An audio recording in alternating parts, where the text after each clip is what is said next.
أشهد أن لا إله إلا الله وحده لا شريك له وأشهد أن محمدا عبده ورسوله أما بعد فأعوذ بالله من الشيطان الرجيم بسم الله الرحمن الرحيم الحمد لله رب العالمين الرحمن الرحيم مالك يوم الدين إياك نعبد وإياك نستعين اهدنا الصراط المستقيم صراط الذين أنعمت عليهم غير المغضوب عليهم ولا الضالين খায়বারের যুদ্ধ সম্পর্কে আলোচনা অব্যাহত আছে। খায়বারের দ্বিতীয় দুর্গ জয়ের বৃত্তান্ত তুলে ধরব। দ্বিতীয় দুর্গ সাদ বিন মাজ দুর্গ হিসেবে পরিচিত। এই দুর্গে খায়বারের অন্যান্য দুর্গের চেয়ে অধিক পানাহার দ্রব্য, পশু, সাজ সরঞ্জাম ছিল। এতে 500 সৈন্যের বসবাস ছিল। হযরত কাব বিন ওমর বর্ণনা করেন যে তারা 3 দিন পর্যন্ত সাদ বিন মাজ দুর্গ অবরোধ করে রাখেন। এটি একটি খুবই দৃঢ় বা মজবুত দুর্গ ছিল। হযরত মুআত্তাব আসলামের পক্ষ থেকে বর্ণিত হয়েছে, বনু আসলাম খায়বারের অভিযানের সময় কঠিন ক্ষুধার সম্মুখীন ছিলেন। বনে আসলাম হযরত আসমা বিন হারসাকে মহানবীর কাছে পাঠানোর সিদ্ধান্ত নেয়। বনু আসলাম হযরত আসমা বিন হারসাকে বলে যে মহানবীকে আমাদের সালাম বলো, আর বলো যে ক্ষুধা এবং দুর্বলতায় আমরা জর্জরিত, আমাদের অবস্থা শোচনীয়। হযরত আসমা তাকে বনু আসলামের সালাম পৌঁছে বলেন যে ক্ষুধা এবং দুর্বলতা আমাদেরকে জর্জরিত করে রেখেছে, তাই আপনি খোদার কাছে আমাদের জন্য দোয়া করুন। তিনি সাল্লাম দোয়া করেন। এরপর বলেন, সেই সত্তার শপথ যার হাতে আমার প্রাণ, আমার কাছে এমন কিছু নেই যার মাধ্যমে আমি আপনাদের শক্তি যোগাতে পারি। কোনো পানাহার সামগ্রী নেই।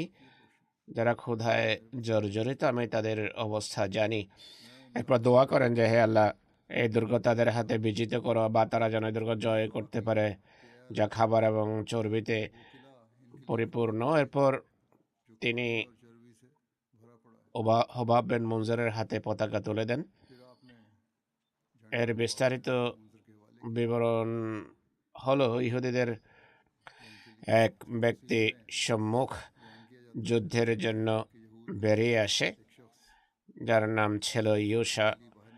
সে প্রতিদ্বন্দ্বিতায় ডাকলে তাৎক্ষণিকভাবে হযরত হবাব বিন মুনজির তার মোকাবেলার জন্য বেরিয়ে আসেন। তিনি যুদ্ধ করতে থাকেন। হবাব তাকে হত্যা করেন এক পর্যায়ে।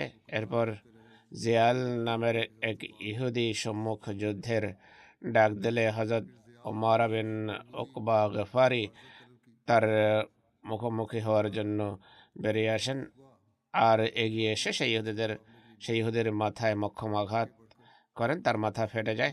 হযরত ওমর বিন উকবা গফারি বলে যে আমি গফারি শক্তিশালী যুবক। সাহাবীরা বলেন যে এর জিহাদ বৃথা, কেননা তিনি জাতিগত গর্ব করেছেন, বলেছেন যে আমি গফারি। সাহাবীরা বলেন যে এটি ভালো কথা নয়, অহংকার করেছ তুমি। এ কথা মহানবীর কাছে বলা হলে তিনি বলেন কোনো অসুবিধা নেই, সে প্রতিদান পাবে এবং তার প্রশংসা করা হবে। এমন সময় যদি এই ধরনের কথা কেউ বলে কোনো অসুবিধা নেই। হযরত মুহাম্মদ বিন মাসলামা বলেন যে আমি মহানবী সাল্লাল্লাহু আলাইহি ওয়াসাল্লামকে দেখেছি, তিনি তীরন্দাজি করছিলেন, তার একটি তীর লক্ষ্য ভ্রষ্ট হয়নি। মহানবী আমার প্রতি তাকিয়ে মুচকি হাসেন।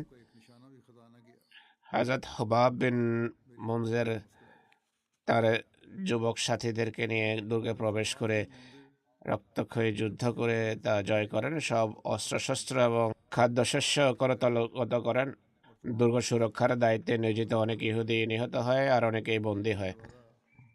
হযরত মুআত্তাব আসলামী, যিনি মহানবী সাল্লাল্লাহু আলাইহি ওয়াসাল্লামের কাছে ক্ষুধার কারণে দোয়ার অনুরোধ করেছিলেন, তিনি বলেন, আমরা আমাদের ফিরে আসার পূর্বেই আল্লাহ তাআলা দুর্গ সাদ বিন মুআজ বিজিত করেন মুসলমানদের হাতে। হযরত জাবের বর্ণনা করেন,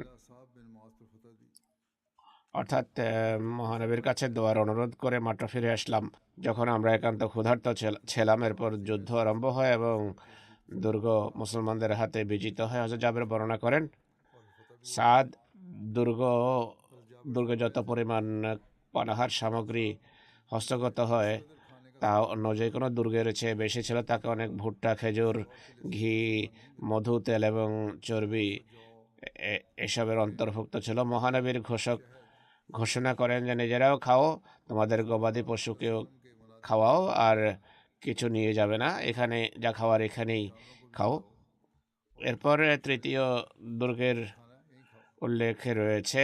এই দুর্গের নাম হলো জুবাইর বিন আওয়াম দুর্গ। এই দুর্গের বিজয়ের বৃত্তান্ত হলো, এটির নাম ছিল কুলা, পরে হযরত জুবাইর বিন আওয়ামের হাতে আসে, এই কারণে এর নাম দুর্গ জুবাইর হিসাবে প্রসিদ্ধি লাভ করে। ইহুদিরা যখন নাইম এবং সাদ বিন মুআজ দুর্গ থেকে জুবাইর বিন আওয়াম দুর্গের দিকে ছুটে যায় তখন মহানবী তাদের অবরোধ করেন। এই দুর্গটি ছিল পাহাড়ের চূড়ায়।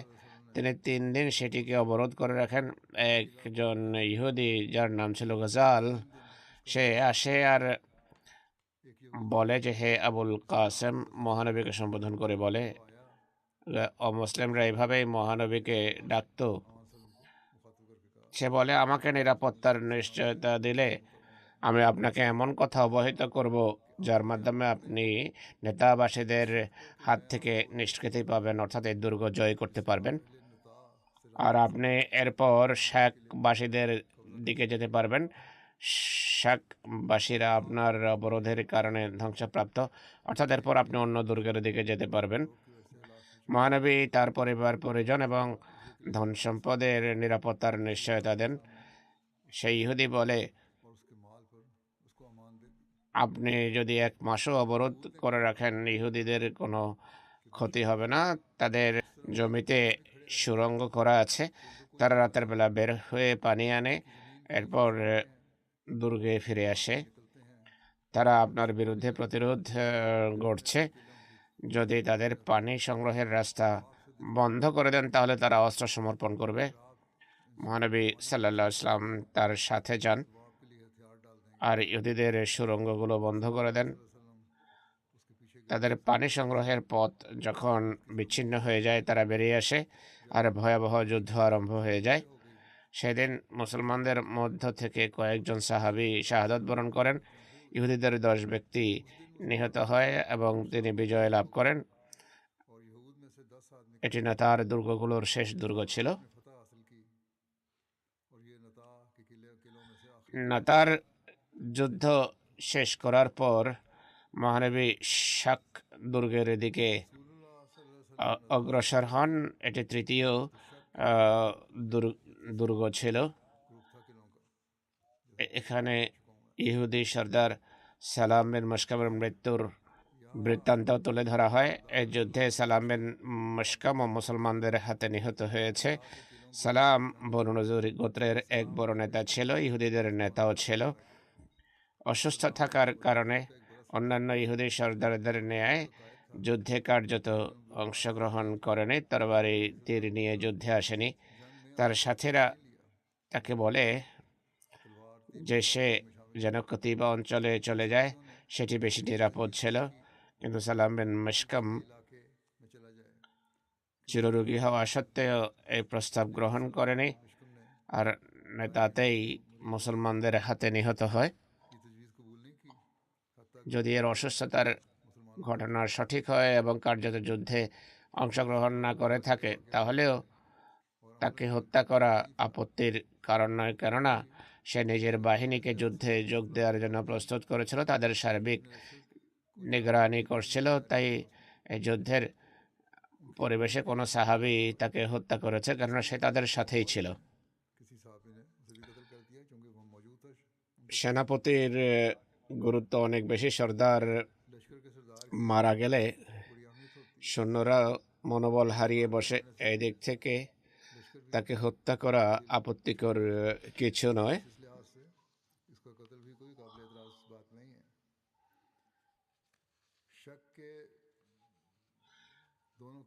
শাক্যের উভয় দিকের অবরোধ। শাক্য 2-3টি দুর্গের সমন্বয়ে গঠিত। এটি যেভাবে জয়যুক্ত হয় তা হলো দুটো দুর্গ ছিল। প্রথম দুর্গ থেকে সূচনা হয়। এটিও দুর্গ উবাই নামে পরিচিত। মহানবী এক চূড়ায় দাঁড়ান, এর নাম ছিল সামান। এর উপর দাঁড়িয়ে তিনি দুর্গবাসীদের বিরুদ্ধে যুদ্ধ করেন। প্রথম দিকে এক ইহুদি সম্মুখ যুদ্ধে ডাকলে তার প্রতিদ্বন্দ্বিতায় হুবাবের মঞ্জের বের হন। উভয়ে একে অন্যের মোকাবেলা করেন। হযরত হুবাব এক আঘাতে তার ডান বাহু মাঝ থেকে কেটে ফেলেন এবং তার হাত থেকে তরবারি পড়ে গেলে পরাজিত হয়ে দুর্গের দিকে ফিরে যেতে থাকে। হযরত হুবাব তার পিছু ধাওয়া করে তার মেরুদণ্ডের উপরের পেশি কেটে ফেলেন। সে মাটিতে পড়ে গেলে হযরত হুবাব তাকে হত্যা করেন। এরপর আরেক ব্যক্তি বেরিয়ে আসে এবং বলে যে কে প্রতিদ্বন্দ্বিতায় নামবে আমার বিরুদ্ধে। মুসলমানদের মধ্য থেকে এক ব্যক্তি বেরিয়ে আসেন এবং তিনি শাহাদত বরণ করেন। সেই ইহুদি নিজের জায়গায় দাঁড়িয়ে আবার সম্মুখ যুদ্ধের জন্য ডাকে। আবু দুজানা তার মোকাবেলায় বের হন। হযরত আবু দুজানা তার শিরস্ত্রাণে লাল কাপড় বেঁধে রেখেছিলেন। সেই ইহুদি বড় অহংকারের সাথে হাঁটছিল। হযরত আবু দুজানা দ্রুত সামনে এসে তরবারি দিয়ে আঘাত করেন আর তার পা কেটে ফেলেন এবং তাকে হত্যা করেন। হযরত আবু দুজানা সেই ইহুদের সমর সরঞ্জাম, তার বর্ম এবং তরবারি নিয়ে মহানবীর কাছে আসেন। তিনি এগুলো হযরত আবু দুজানাকে উপহার দেন। ইহুদিরা আর যুদ্ধ করতে সক্ষম হয়নি। অর্থাৎ এরপর কোনো ইহুদি সম্মুখ যুদ্ধে বের হয়নি। এরপর মুসলমান নারায়ে তাকবীর উচ্চকিত করে হামলা করে এবং দুর্গে প্রবেশ করে। মুসলমানদের মাঝে সবার সামনে ছিলেন হযরত আবু দুজানা। এই দুর্গে সাজ সরঞ্জাম, ছাগপাল, খাবার পান মুসলমানরা ইহুদিরা পালিয়ে যায়। তারা দেয়ার টপকে পালাতে থাকে হরিণের ন্যায়। তারা সবাই শাকের অন্য দুর্গে চলে যায়, খুব দ্রুত পালায়। মহানবী সাহাবীদেরকে নিয়ে তাদের পিছু ধাওয়া করেন। ইহুদিদের বিরুদ্ধে যুদ্ধ হয়। ইহুদিরা মুসলমানদের উপর ভয়াবহ তীরবারি করে এবং পাথর নিক্ষেপ করে। প্রত্যুত্তরে মুসলমানরাও তীরন্দাজি করছিলেন, কিন্তু ইহুদিদের তীর মুসলমানদের অনেক ক্ষতি করছিল, কেননা ইহুদিরা দুর্গের উপর থেকে তীর নিক্ষেপ করছিল। মুসলমানরা দুর্গের পাদদেশে শিবির স্থাপন করেছিল। মহানবী সাল্লাল্লাহু আলাইহি ওয়াসাল্লামও মুসলমানদের সাথে নিয়ে ইহুদিদের লক্ষ্য করে তীর ছুটছিলেন। ইহুদিদের লক্ষ্য মনে হয় যেন সেই জায়গা ছিল যেখানে মহানবী অবস্থান করছিলেন। সেখানে অনেক বেশি তীর নিক্ষিপ্ত হচ্ছিল। হুজুর সাল্লাল্লাহু আলাইহি ওয়াসাল্লাম সাহাবীদের সাথে উপস্থিত ছিলেন। একটি তীর হুজুর সাল্লাল্লাহু আলাইহি ওয়াসাল্লামের পবিত্র কাপড়ে এসে লাগে।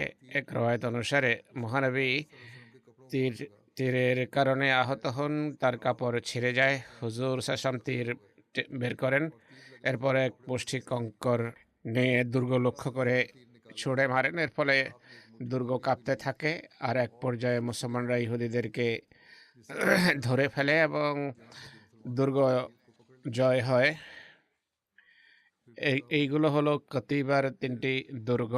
এই 3 দুর্গ পরিবেষ্টন করে মুসলমানরা। এই সম্পর্কে বর্ণিত হয়েছে মহানবী যখন নেতা এবং শাক দুর্গ জয় করেন তখন ইহুদিরা কতিবার 3 দুর্গ অতি সুলালেম এবং কামুসে স্থানান্তরিত হয়। কতিবার দুর্গগুলোর সবচেয়ে বড় দুর্গ ছিল কামুস।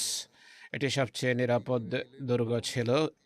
ইহুদিরা এই 3টি দুর্গে আবদ্ধ হয়ে বসে যায়, তারা কেউ বাইরে তাকায়নি, তাদের কেউ যুদ্ধের জন্য বের হতো না।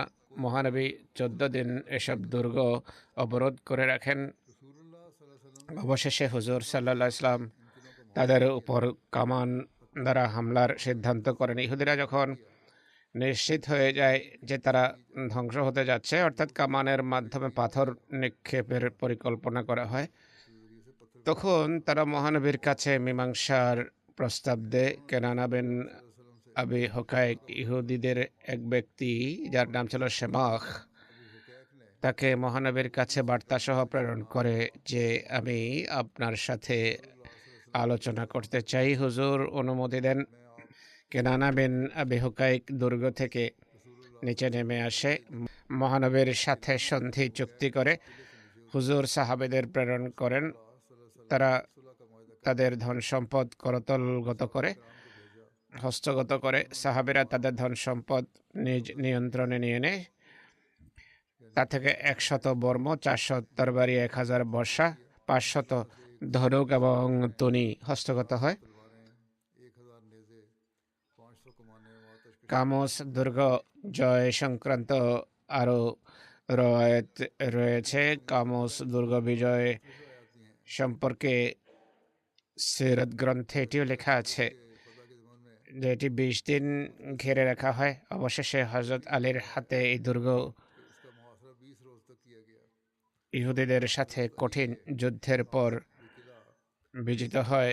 এই দুর্গ জয় করা সম্পর্কে কোনো জীবনীকার বিভিন্ন পুস্তকে সেই ঘটনা উল্লেখ করেছে, যার নাম দুর্গ জয়ের প্রেক্ষাপটে অন্যান্য লেখকরা উল্লেখ করেছে। যাই হোক, এই দুর্গ বিজিত হয় ইহুদিদের সাথে। এরপর একটি চুক্তি হয়। চুক্তির শর্ত হলো ইহুদিদের জন্য আবশ্যক হবে সব দুর্গ খালি করে দেয়া, আর সমস্ত সমরাস্ত্র যেন সেখানে ছেড়ে যায়, যেন ইসলামী বাহিনী সেটি হস্তগত করতে পারে, আর মুসলমানদের সম্পদ হবে, অর্থাৎ অস্ত্রশস্ত্র মুসলমানদের হাতে তুলে দিতে হবে, যেটিকে আজকের যুগে সারেন্ডার বলা হয়ে থাকে। মহানবী যে শান্তি চুক্তি করেছেন সে অনুসারে আলোচনার দ্বিতীয় শর্ত ছিল ইহুদিদের জীবনের সুরক্ষা এবং তাদের সন্তান সন্ততি ও নারীদেরকে দাসত্বের শৃঙ্খলা আবদ্ধ করবেন না, ইহুদিদের সুরক্ষা করবেন, তারা নিহত, তাদেরকে হত্যা করা যাবে না, তাদের স্ত্রী সন্তানদের হেফাজত করতে হবে। তৃতীয় শর্ত ছিল ইহুদিদের জন্য আবশ্যক হবে খায়বার থেকে বেরিয়ে সিরিয়ার দিকে চলে যাবে। চতুর্থ শর্ত হলো খায়বার থেকে দেশান্তরিত হওয়ার সময় মুসলমানরা তাদেরকে যতটা ধন সম্পদ তাদের বাহনে তারা নিয়ে যেতে পারে তা নিয়ে যাওয়ার অনুমতি দিতে হবে। পঞ্চম শর্ত হলো ইহুদিরা অঙ্গীকার করবে যে গুপ্ত ধনভাণ্ডার, সমস্ত গুপ্ত ধনভাণ্ডার সম্পর্কে মুসলমানদেরকে অবহিত করবে এবং তা বিজয়ী জাতির হাতে তুলে দেবে। ষষ্ঠ শর্ত হলো ইহুদি এই বিষয়ে একমত যে তারা যদি এই চুক্তির শর্ত লঙ্ঘন করে বা যদি এমন কোনো বিষয় গোপন করে যা প্রকাশ করা আবশ্যক, তাহলে মুসলমানরা এর দায়িত্ব নেবে না, আর মুসলমানরা এই চুক্তির সব শর্ত মানতে দায়বদ্ধ থাকবে না। তাদের ধন সম্পদ এবং সন্তান সন্ততি মুসলমানদের জন্য বৈধ হবে। খায়বার বিজয়ের পর ইহুদিদের খায়বারে অবস্থান এবং তাদের অর্ধেক উৎপাদন এবং তাদের বাগানও মুসলমানদের হাতে তুলে দেওয়ার উল্লেখ পাওয়া যায়। লেখা আছে চুক্তি অনুসারে ইহুদিদের সিরিয়ার দিকে দেশান্তরিত হওয়ার কথা, কিন্তু ইহুদি মহানবী সাল্লাল্লাহু আলাইহি ওয়াসাল্লামের কাছে নিবেদন করে যে তাদেরকে খায়বারে থাকতে দেয়া হোক, যেন তারা এখানে ক্ষেত খামার করতে পারে, ক্ষেত খামার করা অব্যাহত রাখতে পারে, কেননা এ সম্পর্কে তারা অনেক কিছু জানে।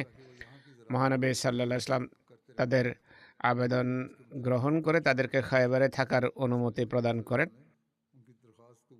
যেন তারা ক্ষেত খামার করতে পারে, আর এর বিনিময়ে হুজুরকে অর্ধেক ফল ফলাদি বা উৎপাদন দেওয়ার কথা। খুবই কোমল ব্যবহার করেছেন আমাদের হুজুর সাল্লাল্লাহু আলাইহি ওয়াসাল্লাম। বুখারীর রওয়ায়াত অনুসারে হযরত আব্দুল্লাহ বর্ণনা করেছেন যে মহানবী সাল্লাল্লাহু আলাইহি ওয়াসাল্লাম খায়বার ইহুদিদের হাতে থাকতে দেন, সেখানে কাজ কর্ম করা এবং ক্ষেত খামার করার জন্য, যেন অর্ধেক উৎপাদন তার হাতে আসে। খায়বারে যে সমস্ত সাহাবী শহীদ হয়েছেন তাদের সংখ্যা 17। তাদের নাম হলো হযরত রবিয়া বিন আকসাম, সাখ বিন আমর, হযরত রেফা বিন মসরুব, হযরত আবদুল্লাহ বিন উমাইয়া, হযরত মাহমুদ বিন মাসলামা, হযরত আবু জিয়াদ বিন নুমান, হযরত হারিস বিন হাতিব, হযরত আদি বিন মুর্রা, হযরত আস বিন হুবাইব, হযরত উনাইব বিন আওয়াইল, হযরত মাসুদ বিন সাদ, হযরত বিশর বিন বারা, হযরত ফুজাইল বিন নোমান, হযরত আমির বিন আকওয়া, হযরত আম্মারা বিন উকবা,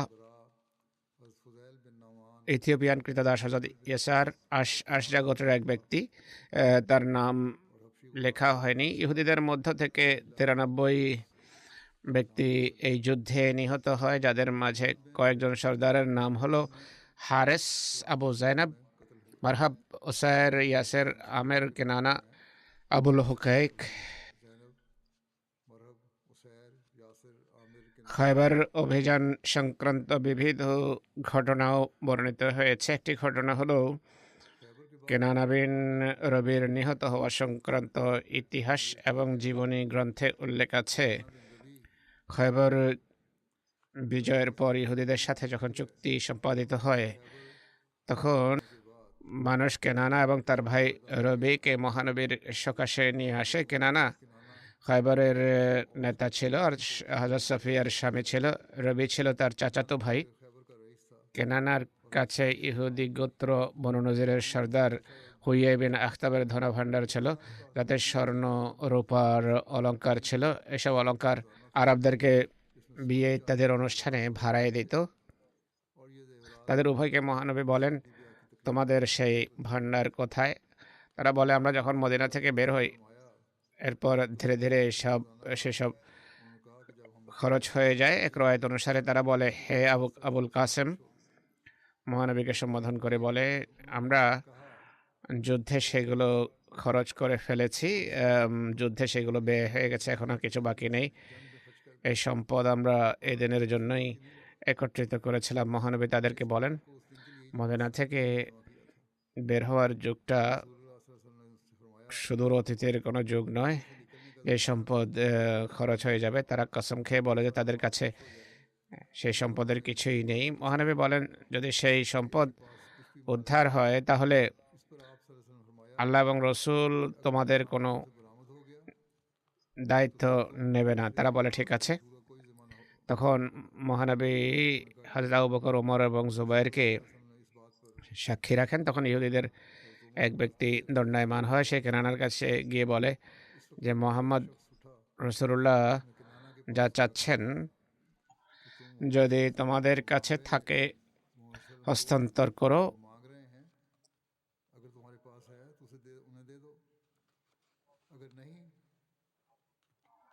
যদি জানা থাকে বলে দাও কোথায় আছে, তাহলে প্রাণে রক্ষা পাবেন, নতুবা অবশ্যই তিনি তা খুঁজে বের করবেন। ইবনে হুকাইক তাকে বকাঝকা করে আর ইহুদি পৃথক হয়ে বসে যায়। ইতিহাস গ্রন্থে এটি লেখা আছে। হযরত ইবনে আব্বাস বলেন, মহানবী তাদের উভয়কে বলেন, যদি কিছু গোপন করো আর আমি তা উদ্ঘাটন করতে পারি, তাহলে তোমাদেরকে এবং তোমাদের সন্তান সন্ততিকে হত্যা করা বৈধ জ্ঞান করব। তারা বলে, ঠিক আছে। একটি ইতিহাস গ্রন্থে ধনভাণ্ডার উদ্ঘাটন সংক্রান্ত একটি সংক্ষিপ্ত রওয়ায়াত আছে। ইবনে আব্বাস বলেন, মহানবী সাল্লাল্লাহু আলাইহি সাল্লাম একজন আনসারীকে ডাকেন এবং বলেন, অমুক অমুক ময়দানে যাও, এরপর খেজুরের কাছে আসো, ডান এবং বাম দিকে যে উঁচু খেজুর স্তূপ থাকে তার নিচে কি আছে দেখো। এই ভাণ্ডারের মূল্য নির্ধারণ করা হয়। তার মূল্য 10,000 দিনার নির্ধারিত হয়েছে। প্রতিশ্রুতি ভঙ্গ করার কারণে তাদের উভয়কে হত্যা করা হয়, তাদের পরিবার পরিজনকে বন্দী করে নেওয়া হয়। এটি হলো একটি রওয়ায়েত। অপর রওয়ায়েতে বর্ণিত হয়েছে, কতটা সঠিক এই সংক্রান্ত বিশ্লেষণ পরে আসবে। আরেক রওয়ায়েতে বর্ণিত হয়েছে, ইবনে ইসহাক বর্ণনা করেন, মহানবীর কাছে কেনানাকে আনা হয়। তার কাছে বনু নজির গোত্রের ধনভাণ্ডার ছিল।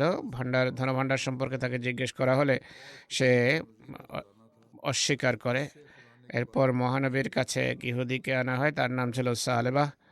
কোনো কোনো স্থানে উল্লেখ আছে সাইয়া বিন সালাম বিন আবুল হুকাইককে ডেকে জিজ্ঞেস করা হয়। সে মহানবীকে বলে যে আমি কেনানাকে দেখেছি। সে প্রত্যেক সকালে এসব ধ্বংসস্তূপের চতুর্দিকে ঘুরে বেড়াতো। মহানবী সালেবার সাথে জুবাইর বিন আওয়াম এবং কয়েকজন মুসলমানকে পাঠান, যেখানে সালেবা বলেছিল খোদাই করার পর সেখান থেকে ভাণ্ডার বেরিয়ে আসে।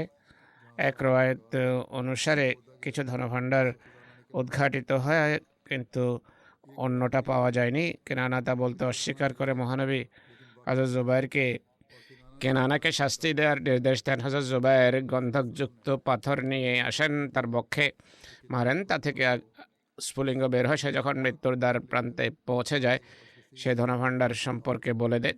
তখন মহানবী কেনানাকে মোহাম্মদ বিন মাসলামার হাতে তুলে দেন হত্যা করার জন্য। মোহাম্মদ বিন মাসলামা তার ভাই মাহমুদ বিন মাসলামার উপর চাকতির একটা অংশ ফেলে দেয়, তিনি শহীদ হন। আর এর বদলা হিসাবে কেনানাকে হত্যা করেন। হত্যা তো করা হয়েছে, কিন্তু যে ঘটনা যেভাবে বর্ণনা করা হয়েছে তা মহানবীর জীবন আদর্শের সাথে সামঞ্জস্যপূর্ণ বলে মনে হয় না। কোনো কোনো রওয়ায়েতে আছে হুজুর সাল্লাল্লাহু আলাইহি ইসলামের নির্দেশে উভয় ভাইকে হত্যা করা হয়। একটি রওয়ায়েত অনুসারে কেনানাকে মোহাম্মদ বিন মাসলামা হত্যা করেছেন। তার অন্য ভাইকে বিশর বিন বারার পরিবারের লোকদের হাতে তুলে দেওয়া হয়। বিশর বিন বারার হত্যার প্রতিশোধ স্বরূপ তাকে হত্যা করা হয়। মহানবী তাদের ধন সম্পদ বৈধ আখ্যা দেন, তাদের সন্তান সন্ততিকে বন্দী করেন।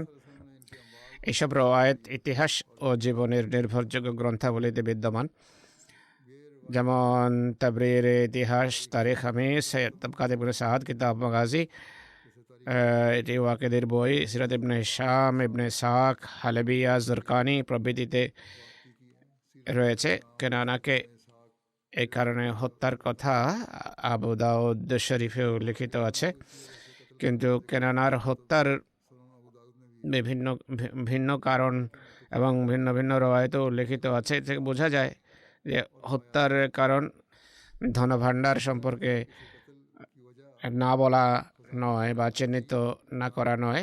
খায়বারের এসব ঘটনা ওরিয়েন্টালিস্টরাও নিজেদের গ্রন্থে বর্ণনা করেছে। আপত্তিকারীরা অভ্যাস অনুসারে ইসলাম এবং মহানবী সাল্লাল্লাহু আলাইহি ইসলামের পবিত্র সত্তার বিরুদ্ধে আপত্তি উত্থাপন করেছে, যেন মহানবীর ধন সম্পদের লোভ ছিল, বা এরা এটি দেখাতে চেয়েছে যে হুজুর নাউজুবিল্লাহ জুলম এবং সহিংসতার আশ্রয় নিতেন। আপত্তিকারীরা আদৌ বিবেক বুদ্ধি খাটায়নি যে মহানবীর পবিত্র জীবন একটা উন্মুক্ত গ্রন্থ সদৃশ ছিল, যিনি যুদ্ধ আরম্ভ করার পূর্বে নির্দেশ দেন যে সাবধান, কোনো শিশুকে হত্যা করবে না, কোনো নারীকে হত্যা করবে না, এমনকি গাছপালাও বিনা কারণে কাটবে না। যার কাছে নিম্ন প্রজাতির পশু পাখির কষ্ট দেখা অসহনীয়, তিনি মানুষের ওপর কিভাবে জুলম এবং নির্যাতন করতে পারেন? একইভাবে মালে গনিমত হস্তগত করার জন্য যুদ্ধ করা এটিও ভিত্তিহীন একটি অপবাদ। খায়বারের যুদ্ধ, সেই যুদ্ধ ছিল যে মহানবী মদিনা থেকে বের হওয়ার পূর্বে ঘোষণা করেছেন যে মালে গনিমতের আশা নিয়ে আসতে চায় সে আমাদের সাথে যাবে না। পূর্বেই এর বিস্তারিত বিবরণ তুলে ধরা হয়েছে। যে নবীর জীবন আদর্শ এটি, তার সম্পর্কে এমন রওয়ায়েত সামনে আসলে ইনসাফের দাবি হলো সেগুলোকে, সেসব রওয়ায়েত ভালোভাবে খতিয়ে দেখা।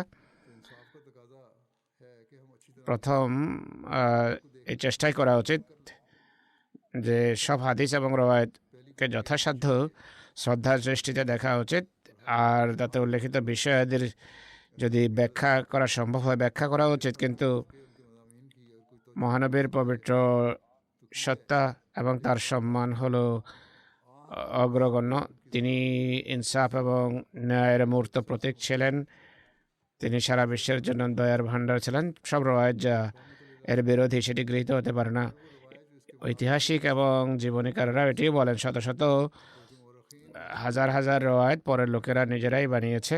আর এটি একটি স্বীকৃত সত্য যে এই ষড়যন্ত্রে ইহুদিদেরও হাত ছিল। তারা ভ্রান্ত রওয়ায়াত উপস্থাপন করত। কেননা এবং তার ভাইয়ের হত্যা সংক্রান্ত যে ঘটনা বর্ণিত হচ্ছে এই সম্পর্কে আমাদের রিসার্চ টিম ভালো অনুসন্ধান করেছে।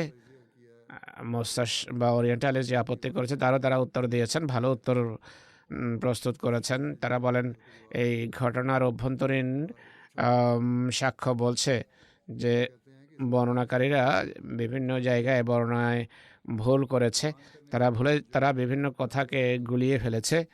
এমন কোনো ঘটনা যদি ঘটেও থাকে তা কেবল এতটুকু যে ছোট্ট একটা বিষয়কে অতিরঞ্জিত করে নেগেটিভ বা নেতিবাচক রূপে তুলে ধরা হয়েছে। যেমন ইহুদিদের সাথে যখন চুক্তি হয় আর সকল প্রকার শর্ত নির্ধারিত হওয়ার পর যখন শান্তি সন্ধি হয়ে যায় তখন কোনো ধনভাণ্ডার সন্ধান করা অদ্ভুত মনে হয়।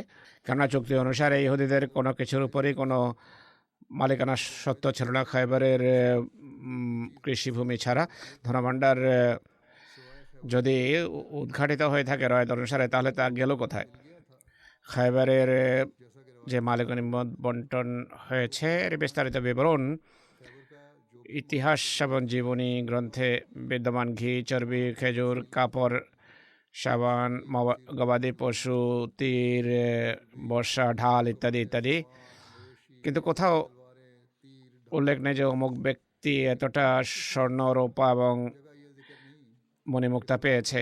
বরং এই বিবৃতিতে লেখা আছে যে খয়বরের ধন সম্পদ মালে গনিমতে কোনো স্বর্ণ রূপা ছিল না।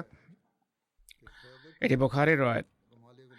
ধনভাণ্ডার সন্ধান সংক্রান্ত যেই সব রওয়ায়াত রয়েছে তাতে এগুলোতে অনেক মতভেদ রয়েছে। কোনো রওয়ায়াতে আছে কেনানা কে জিজ্ঞেস করা হয়, কোনো রওয়ায়াতে আছে কেনানা এবং তার ভাই উভয়কে ডাকা হয়েছে। কোনো রওয়ায়াত অনুসারে তাদের সাথে এক ইহুদিকে জিজ্ঞেস করা হয়, কোনো রওয়ায়াতে আছে হুয়াই বিন আখতাবের চাচাকে জিজ্ঞেস করা হয়। এইসব অনুসন্ধানের পর শাস্তি যদি দেওয়ার থাকতো তাহলে অনেককে শাস্তি দেওয়া যেত, কিন্তু রওয়ায়াত অনুসারে শুধু দুজনকে শাস্তি দেওয়া হয়, অর্থাৎ কেনানা এবং তার ভাইকে। কোনো কোনো রওয়ায়াত অনুসারে শুধু কেনানাকে শাস্তি দেওয়া হয়। বুখারীতে লেখা আছে হযরত ওমর যখন তার খেলাফতকালে খায়বার থেকে ইহুদিদের দেশান্তরিত করার ইচ্ছা করেন তখন তার কাছে আবুল হুকাইকের এক পুত্র আসে। বুখারীর ব্যাখ্যাকারী ইবনে হাজার আসকালানি বলেন কেনানার ভাই হযরত ওমরের যুগ পর্যন্ত জীবিত ছিল আর দেশান্তরিত হওয়া পর্যন্ত খায়বারে অবস্থান করছিল, তাই ভাই হত্যা সংক্রান্ত কথা ভুল প্রমাণিত হয়। কোনো কোনো জীবনীকার বুখারীর এই রওয়ায়াতের যে ব্যাখ্যা করেন তা হলো শুধু কেনানাকে শাস্তি দেওয়া হয়েছে। যাই হোক, যেসব কথা বর্ণনা করা হয়েছে যে বিরোধ ছিল বিভিন্ন রওয়ায়াতে, সে অনুসারে এমন রওয়ায়াত যাতে ধনভাণ্ডার উদ্ধারের জন্য দৈহিক শাস্তি দেওয়ার কথা আছে সেগুলো সন্দেহযুক্ত প্রমাণিত হয়। সত্য কথা হলো এসব রওয়ায়াত ভুল, ভ্রান্ত, সঠিক নয়। একজন প্রসিদ্ধ জীবনীকার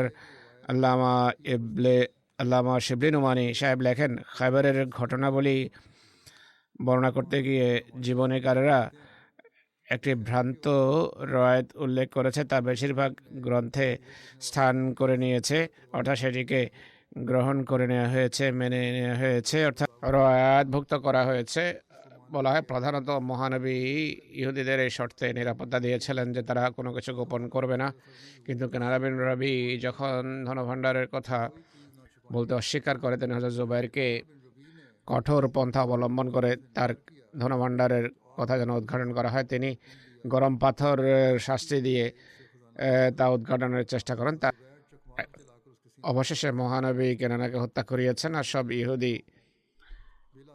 ইহুদিকে বন্দী করা হয়। এই রওয়ায়াতের এতটা কথা সঠিক যে কেনানাকে হত্যা করানো হয়েছে, কিন্তু কারণ এটি নয় যে সেই ধনভাণ্ডারের কথা প্রকাশ করতে অস্বীকার করেছে, বরং এর কারণও কেননা মাহমুদ বিন মাসলামাকে হত্যা করেছিল। তাবরিতে ব্যাখ্যা আছে, মহানবী কেনানাকে মোহাম্মদ বিন মাসলামার হাতে তুলে দেন। তিনি তার ভাই মাহমুদ বিন মাসলামার প্রতিশোধ হিসেবে তাকে হত্যা করিয়েছেন। অন্য রওয়ায়তের বাকি অংশ হলো তাবরি এবং ইবনে ইসহাক উভয় ইবনে ইসহাকের পক্ষ থেকে বর্ণনা করেছে, কিন্তু ইবনে ইসহাক কোনো রওয়ায়তকারীর কথা উল্লেখ করেন। মুহাদ্দিসগণ আসমায়ে রিজালের কিতাবে ব্যাখ্যা করেছেন যে ইবনে ইসহাক ইহুদিদের নিকট থেকে মহানবীর যুদ্ধ সংক্রান্ত রওয়ায়ত উল্লেখ করেছেন। অনেক ইহুদির কাছ থেকে তিনি রওয়ায়ত নিয়েছেন। এই রওয়ায়তও এইসব রওয়ায়তগুলোর একটি গণ্য করা উচিত। ইহুদিরা কখনো সঠিক কথা বলতো না, এই কারণে ইবনে ইসহাক এসব রওয়ায়তকারীর নাম উল্লেখ করেন না। ধনভাণ্ডারের কথা প্রকাশ করার জন্য কোনো ব্যক্তির প্রতি এত কঠোর ব্যবহার করা যে তার পক্ষে আগুন জ্বালিয়ে দেবেন রহমতুল আলমিনের মহিমায়ের চেয়ে অনেক উন্নত। সে ব্যক্তি যিনি বিষ প্রয়োগকারীকে কোনো শাস্তি দেন না, কয়েক পয়সার জন্য কাউকে আগুনে জ্বালানোর অনুমতি দিতে পারেন কি? আসল কথা হলো কেনানাকে যে শর্তে নিরাপত্তা দেওয়া ছিল তা হলো সে কোনোভাবে অঙ্গীকার ভঙ্গ করবে না, বরং রওয়ায়ত অনুসারে সে অঙ্গীকার করেছিল যে সে যদি এর বিরুদ্ধে যায় তাহলে সে হত্যাযোগ্য হবে। কেনানাও অঙ্গীকার ভঙ্গ করেছে আর তাকে যে নিশ্চয়তা দেওয়া হয়েছিল সেই নিশ্চয়তা আর থাকলো না। কেনানা মাহমুদ বিন মাসলামাকে হত্যা করেছিল, তার প্রতিশোধ স্বরূপ তাকে হত্যা করা হয়েছে। সে আরেক জায়গায় অঙ্গীকার ভঙ্গ করেছে, যার ফলে সে শাস্তি পেয়েছে। বর্তমান যুগের একজন আহমদী লেখক সৈয়দ বরকাত আহমদ সাহেব তার বই রসুল আকরাম এবং হেজাজের ইহুদিতে লেখেন, ইবনে ইসহাক কোনো সনদ উল্লেখ না করে একটা কাহিনী বর্ণনা করেছেন। সেই কথাগুলো স্পষ্টতই ভুল। প্রধানত শাস্তি দেয়, আর সেই শাস্তিও আগুনের মাধ্যমে শাস্তি দেয়, এটি ইসলামী শিক্ষা পরিপন্থী। দ্বিতীয়ত, খায়বারের মালে গনিমতে এই ভাণ্ডারের বন্টনের কথা কোথাও দেখা যায় না, আর এই ভাণ্ডার বাইতুল মালভুক্ত হওয়ার কথাও কোনো রওয়ায়েতে নেই। ইবনে ইসহাকই নয় বরং অন্য প্রাচীন উৎসে খায়বারের মালে গনিমতের স্বর্ণ, রূপা বা এই ধরনের মূল্যবান জিনিসপত্রের কোনো উল্লেখ পাওয়া যায় না। পুরো রওয়ায়েত খাদ্যশস্য, কাপড় বা অস্ত্রশস্ত্র সংক্রান্ত দেখা যায়। হযরত আবু হুরায়রা, যিনি খায়বারের যুদ্ধে মহানবীর সাথে ছিলেন, তিনি বলতেন যে আমরা খায়বার জয় করেছি, কিন্তু মালে গনিমতে স্বর্ণ রূপা আমরা পাইনি। সার কথা হলো কেনারা বিন রবি নিহত হয়েছে, কিন্তু তার হত্যার কারণ হলো এক মুসলমান সেনাপতিকে হত্যা করা, যার প্রতিশোধ বা বদলা হিসাবে তাকে হত্যা করা হয়েছে। তো এই হলো প্রকৃত বাস্তবতা। এই ঘটনা অব্যাহত আছে। এই ঘটনাবলীর মাঝে এক ইহুদি নারীর উল্লেখ দেখা যায় যে মহানবী সাল্লাল্লাহু আলাইহি ইসলামকে বিষ প্রয়োগ করার অপচেষ্টা করেছিল, তার বিরুদ্ধে ষড়যন্ত্র করেছে, কিন্তু খোদা তাআলা মহানবী সাল্লাল্লাহু আলাইহি ইসলামকে নিরাপদ রেখেছেন। এর বিস্তারিত বিবরণ ইনশাআল্লাহ ভবিষ্যতে তুলে ধরব। এখন আমি এক প্রয়াত ব্যক্তির স্মৃতিচারণ করতে চাই, এরপর আমি তার গায়েবানা জানাজা পড়াবো। মাস্টার মনসুর আহমদ কাহলু সাহেব, পিতা শরীফ আহমদ কাহলু, যিনি অস্ট্রেলিয়ায় বসবাস করছিলেন, সম্প্রতি ইন্তেকাল করেন। ইন্না লিল্লাহি ওয়া ইন্না ইলাইহি রাজিউন। মরহুম চৌধুরী সরদার খান সাহেব রাদিয়াল্লাহু তাআলা আনহু মসিমদের সাহাবীর পৌত্র ছিলেন। রবায়াতেই পড়ালেখা করেছেন আর শৈশব ধর্মসেবার সুযোগ পেয়েছেন। সিন্ধুতে বশিরাবাদ হাই স্কুলে চাকরি আরম্ভ করেন। 34 বছর শিক্ষকতার বিভাগের সাথে সম্পৃক্ত। বশিরাবাদেও তিনি খেদমতের সুযোগ পেয়েছেন। খোদাবন্দের কায়েদ, সদর জামাতের প্রেসিডেন্ট, জবলি ফান্ডে সেবা দেওয়ার সুযোগ হয়েছে। হায়দ্রাবাদে জেনারেল সেক্রেটারি হিসেবে 18 বছর কাজ করার সৌভাগ্য অর্জন করেছেন। 13 বছর হায়দ্রাবাদের আমির জেলা এবং স্থানীয় আমির হিসাবে খেদমত করার সুযোগ হয়েছে। তার রীতি ছিল অফিসের কর্মস্থলে কাজ শেষ করার পর তাৎক্ষণিকভাবে মসজিদ এসে যেতেন আর সেখানে সব কাজ করতেন। মাগরিবের নামাজের পর বাসায় ফিরে যেতেন। অনেক সময় আরও বেশি সময় এখানে তাকে দিতে হতো। খেলাফতের প্রতি স্বতঃস্ফূর্ত ভালোবাসা ছিল। প্রতিটি ডাকে সাড়া প্রদান করতেন। গরিবদের লালনকারী, অতিথিপরায়ণ, সহানুভূতিশীল এবং দানশীল ছিলেন। আত্মীয় স্বজনকে ঘরে রেখে পড়ালেখা করেছেন। তার শিষ্যদের মাঝে মুরব্বী, ডক্টর, ইঞ্জিনিয়ার রয়েছে যারা বিভিন্ন দেশে ছড়িয়ে ছিটিয়ে আছেন। তিনি ওসিয়তকারী ছিলেন। তিনি তারা বর্তমানে স্ত্রী ছাড়াও এক কন্যা এবং 5 পুত্র রেখে গেছেন। আমির সাহেবের অফিসার মুবাশির গন্দল সাহেব তার ভাইয়েরা ছিলেন। তার পুত্র ওসামা বলছেন, যখন থেকে বুঝতে শিখেছি আমাদের পিতার মসজিদ এবং জামাতের সাথে এক দৃঢ় সম্পর্ক দেখেছি। বিরলি এমন হয়েছে যে তিনি মসজিদ যাননি, অফিসে সবসময় উপস্থিত থাকতেন।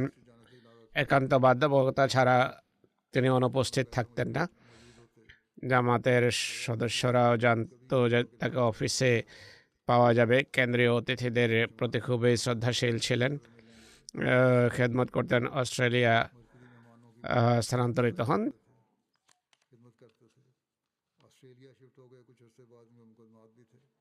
পরিস্থিতির কারণে তিনি অস্ট্রেলিয়া স্থানান্তরিত হয়েছেন।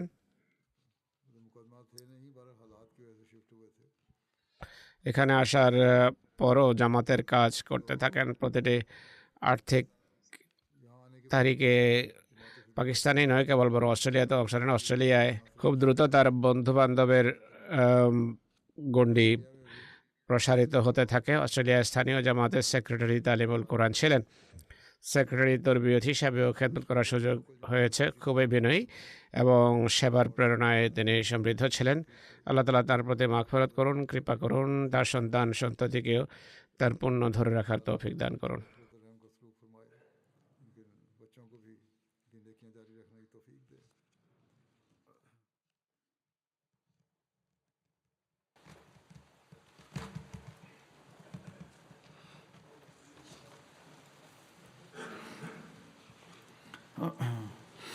الحمد لله الحمد لله نحمده ونستعينه ونستغفره ونؤمن به ونتوكل عليه ونعوذ بالله من شرور أنفسنا ومن سيئات أعمالنا من يهده الله فلا مضل له ومن يضلل فلا هادي له ونشهد أن لا إله إلا الله ونشهد أن محمدا عبده ورسوله عباد الله رحمكم الله إن الله يأمر بالعدل والإحسان وإيتاء ذي القربى وينهى عن الفحشاء والمنكر والبغي يعظكم لعلكم تذكرون اذكروا الله يذكركم ودعوه يستجب لكم ولذكر الله أكبر